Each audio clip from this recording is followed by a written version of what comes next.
गुरुर साक्षात परम ब्रह्म तस्मै श्री गुरुवे नमः। गजाननं भूतगणात् सेवितं कपितजम्बूफलचार्य भक्षणं उमासुतं सुनासकारकं नमामि विघ्नपादपङ्कजम्। वक्रतुंड महाकाय सूर्यकोटि समप्रभा निर्विघ्नं कुरु मम देव सर्वकार्येषु सर्वदा। मायंजन की लाडली और विनती है बारंबार, नाव पड़ी मझधार में तो खेच लगइयो पार। तो तू काली तुई कालिका और तू ही कालन को काल, लज्जा मेरी राखिए माँ खेरे की रछपाल। बोलिए हीरा सिंह खुशाली बाबा की जय, दुर्गे मैया की। बेटा सोनू, हमारे गोस्वामी तुलसीदास बाबा ने रामायण में लिखा है परीक्षित महाराज, अरे बंद हो गुरु पद पदम परागा,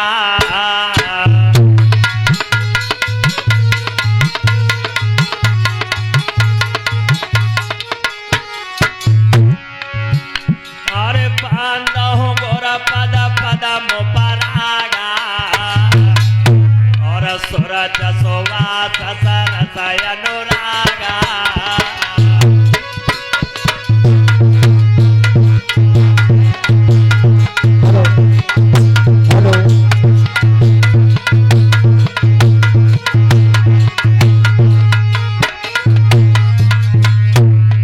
अमीयमूर में चूरन चारू, और सुमन सकल भवरुज परिवारू।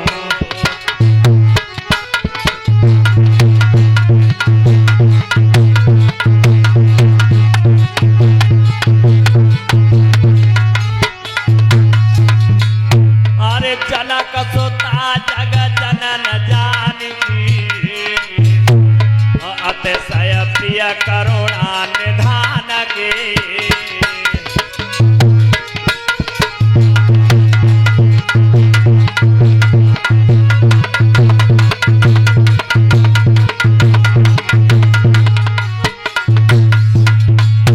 अरे ताके युग पद कमल मनावो, और तासक पा निरमल मत पावो।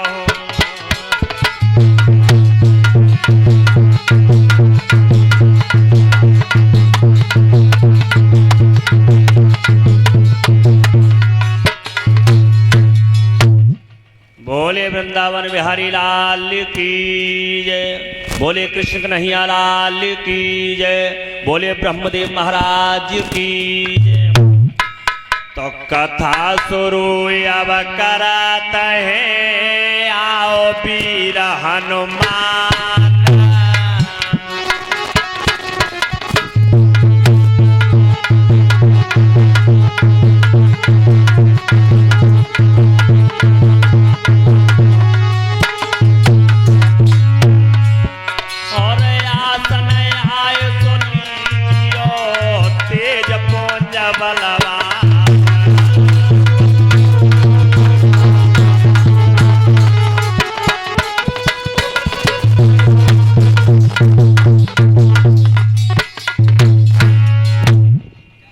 हे महाराज परीक्षित, काम क्रोध मद हिंसा का गमन करते हो, सांसारिक मोह माया को छोड़ते हो और कथा की तरफ ध्यान देना।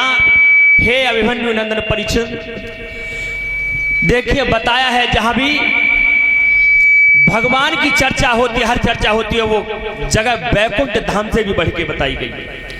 और बड़ा ही सौभाग्य की बात है कि आपके गांव मानिकपुर में श्रीमद् भागवत कथा का शुभ आरंभ हुआ है। देखो ये विद्वानों का मत है कि हमारे पूर्वजों के कुछ कर्म ऐसे उदय होके आते हैं जो हमें भागवत कथा कराने का, कहने का, सुनने का सौभाग्य प्राप्त होता है। तो हे राजन परीक्षित, ऐसी कौन सी ऐसी परेशानी बनी जो राजा परीक्षित को भागवत कथा सुननी पड़ी? और इस कलयुग में सर्वप्रथम पहले 3 बार भागवत हुई थी। जब सबसे पहले जब भागवत हुई तो कलयुग 30 वर्ष आ चुका था, और जब दूसरी बार जब ये भागवत हुई तो कलयुग 100 वर्ष आ चुका था, और जब तीसरी बार भागवत जब हुई तो कलयुग 130 वर्ष आ चुका था। तो अभिमन्यु नंदन ध्यान दे के सुनना, एक बार ज्ञान और वैराग्य दोनों भाई थे और भक्ति इनकी मैया थी। तो मैया के ऊपर तो जवानी और बेटाओं के ऊपर बुढ़ापा है। तो हे राजन, ऐसा कारण क्या बना?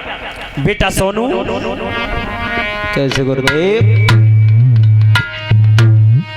अरे सोनो सीधे ध्यान और विधि अगत काउनाए जानिए।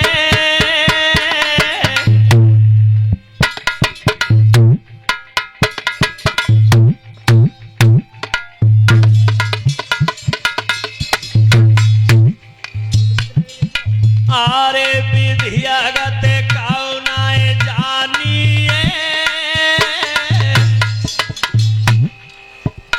तो बेटा बूढ़े भय माता पे चढ़ी जवानी है। तो बेटा बूढ़े भय माता पे चढ़ी जवानी है।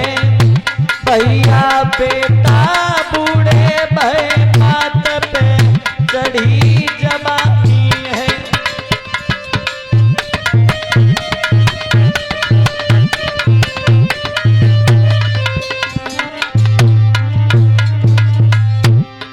आरे करमनी लयो लपेटाए, अरे करमने लाल पेटाए। मारग में बैठी मात पड़े जंघा पे बेटाए। मार्ग में बैठी मात पड़े गला पे बेटाए। मार्ग में बैठी मात पड़े।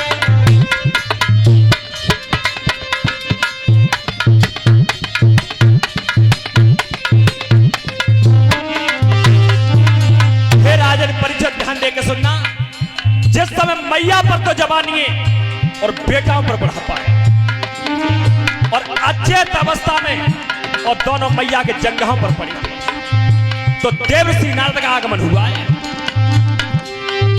और तब जैसे ही देवर्षि नारद ने देखा तो कोई स्त्री जंगल में बैठी हुई है और 2 पुरुष उसकी जंघों पर पड़े हुए हैं। तो देवर्षि नारद पास में आए और बोले, क्या है? कैसे गुरुदेव? आरे संतने किरायो चाहिए, अरे संतन गिरायो चारी है। जे कोई दोनों पुरुष बताए नक मेहता दिए। जे कोई दोनों पुरुष बताए लगे मेहता दिए। भैया कोई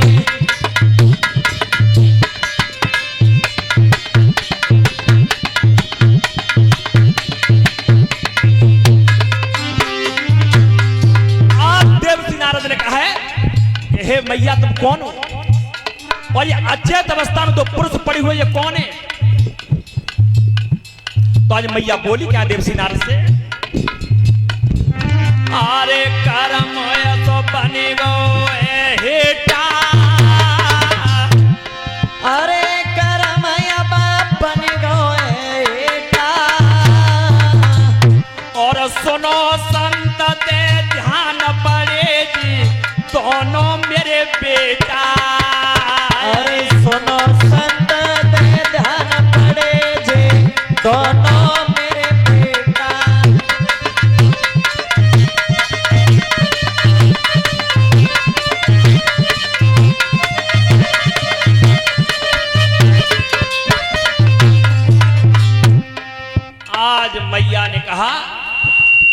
कहे देवसी नारद, मैं इनकी महतारियों जे दोनों मेरे बेटा हैं। तो देवसी नारद मैया कैसी बात करती है कि मैं लाख यत्न करती हूं और थोड़ी देर बाद इनको बहुत तेरे भक्ति कह रही है, बहुत तेरा ज्ञान और वैराग्य को समझा करके बोली, बहुत तेरी कथा सुनाती हो, बहुत तेरी कथा श्रवण कराती हो, थोड़ी सी अचेत अवस्था से चेत अवस्था में आते पुनः दोबारा दोनों सो जाते।